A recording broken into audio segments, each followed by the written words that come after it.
मुंबईतील 2 मेट्रो मार्ग आजपासून सेवेत येणार. दहिसर ते मीरा रोड आणि डायमंड गार्डन मंडाले मेट्रोचं आज मुख्यमंत्री फडणवीसांच्या हस्ते लोकार्पण.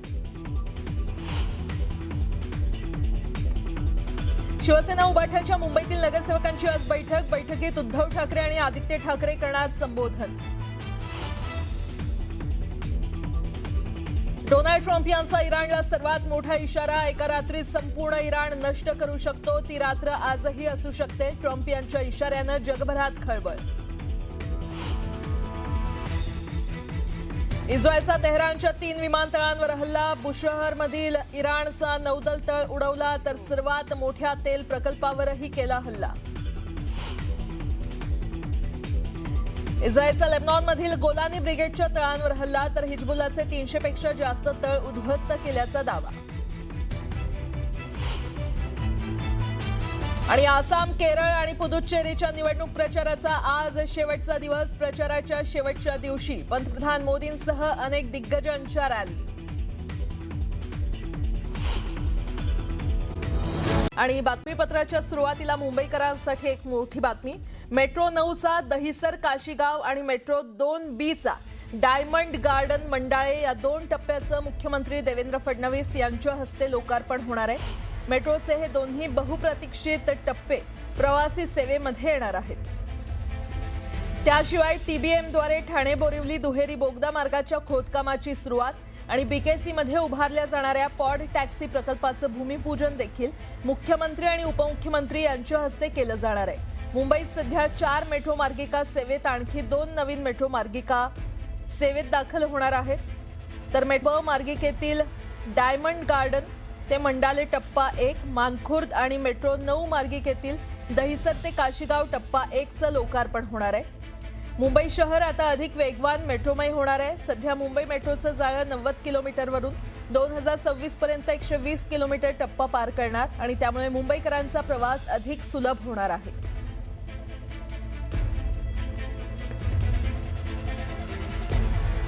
मेट्रो 9चा दहिसर काशीगाव आणि मेट्रो 2B चा डायमंड गार्डन मंडळ या 2 टप्प्याचं मुख्यमंत्री फडणवीसांच्या हस्ते लोकार्पण होणार आहे. मुंबईत सध्या 4 मेट्रो मार्गिका सेवेत आहेत आणि आणखी 2 नवीन मेट्रो मार्गिका सेवेत दाखल होणार आहेत. मेट्रो 2B मार्गिकेतील डायमंड गार्डन ते मंडाले टप्पा 1, मानखुर्द आणि मेट्रो 9 मार्गिकेतील दहिसर ते काशीगाव टप्पा 1चं लोकार्पण होणार आहे. मुंबई शहर आता अधिक वेगवान मेट्रोमय होणार आहे.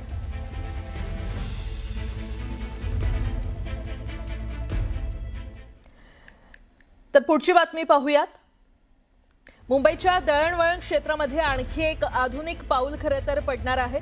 वांद्रे कुर्ला संकुल म्हणजेच BKC येथील वाहतूक कोंडी फोडण्यासाठी आता प्रस्तावित असलेल्या पॉड टॅक्सी प्रकल्पाचं भूमिपूजन आज पार पडणार आहे. MMRDA द्वारे राबवला जाणारा हा देशातला पहिलाच अशा प्रकारचा प्रकल्प ठरणार आहे आणि त्यामुळे मुंबईकरांची वाहतूक कोंडीतून सुटका होणार आहे.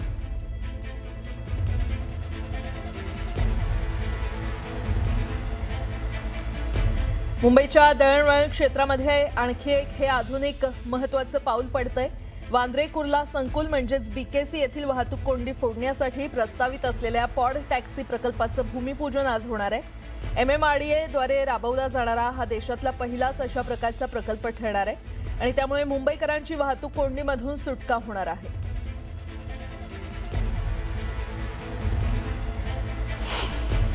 एस्थेटिक कॉरिडॉरवरून पॉड टॅक्सी जे आहे ते पॉड टॅक्सी पण एक फार एस्थेटिक व्हेकल असतात आणि त्या व्हेकलमध्ये 6 लोक at any given point of time बसू शकतात आणि हे सगळे ऑटोमॅटिकली चालू असतात.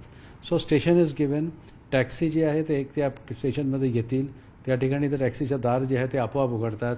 लोक बाहेर येतात, आपोआप बंद होतात. लोक आतमध्ये बसून गेल्यानंतर बंद होतात आणि ते टॅक्सी जी आहे ते ट्रॅव्हल करते. It's a very safe and very good mode of travel.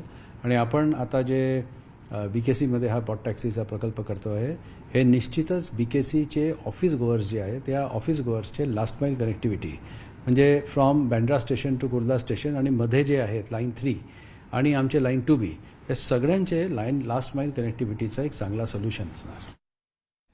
बातमीपत्रामध्ये आता पाहणार आहोत सकाळच्या महत्त्वाच्या 100 बातम्या अतिशय वेगवान स्वरूपात. सुरुवात करूयात. आमच्या पक्षात विलिनीकरणाची चर्चा नाही. अजितदादा आणि जयंत पाटलांमध्ये विलिनीकरणाबाबत चर्चा होत होती. शरद पवारांनी विलिनीकरणाबाबत हे मोठं विधान केलंय. उपमुख्यमंत्री सुनेत्रा पवारांनी बारामती विधानसभा निवडणुकीसाठी उमेदवारी अर्ज दाखल केला. उपमुख्यमंत्री एकनाथ शिंदे, चंद्रशेखर बावनकुळे यांच्यासह महायुतीच्या नेत्यांनी यावेळी उपस्थिती लावली होती.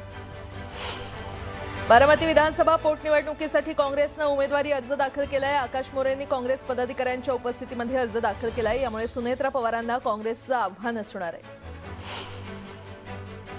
बारामतीची निवडणूक बिनविरोध करण्याचं काही कारण नसल्याचं शरद पवार यांनी म्हटलंय.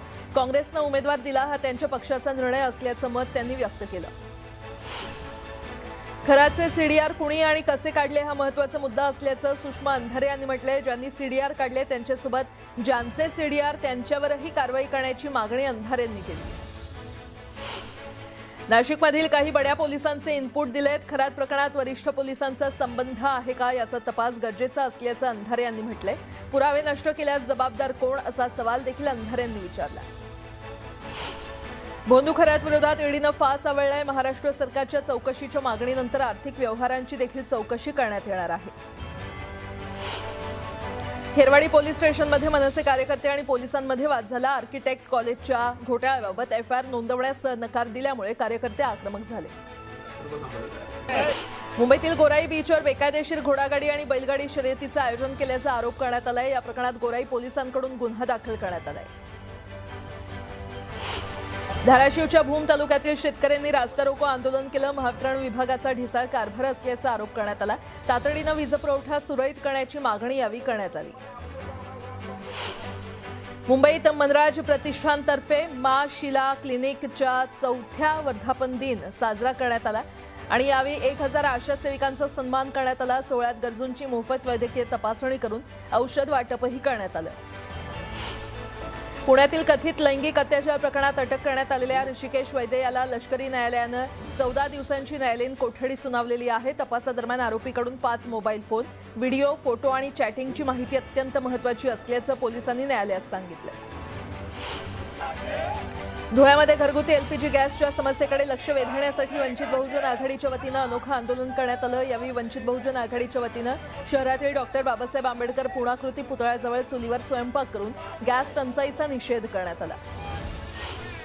भारतीय चलनी नोटांसारख्या दिसणाऱ्या खेळण्यातील नोटा देऊन 3.5 लाखांची कार लंपास करणाऱ्या टोळीला चाकण पोलिसांनी बेड्या ठोकलेल्या आहेत. आरोपींकडून गुन्ह्यातील कारसह तब्बल 42 लाख रुपये किमतीच्या खेळण्यातील नोटा जप्त करण्यात आल्या. जालन्यातील सुंदरनगर येथील 30 गुंठ्यावरील अतिक्रमणावर कारवाई करण्यात आली आहे. कोर्टाच्या आदेशानंतर ही कारवाई करण्यात आली आहे. जेसीबीच्या सहाय्यानं कच्ची पक्की घरं जमीनदोस्त करण्यात आली आहे. सांगली शहर खुनाच्या घटनांनी हादरलंय. कौलापूर आणि कुपवाड शहरांमध्ये खुनाच्या घटना घडलेल्या आहेत. कौलापूरमध्ये पहाटेच्या सुमारास दारूच्या नशेतून मित्राकडून खून करण्यात आला, तर कुपवाडमधील कापसे प्लॉटमध्ये दुसऱ्या खुनाची घटना घडली आहे. एकाच वेळी 2 खून झाल्यानं सांगली शहरात भीतीचं वातावरण आहे. अकोला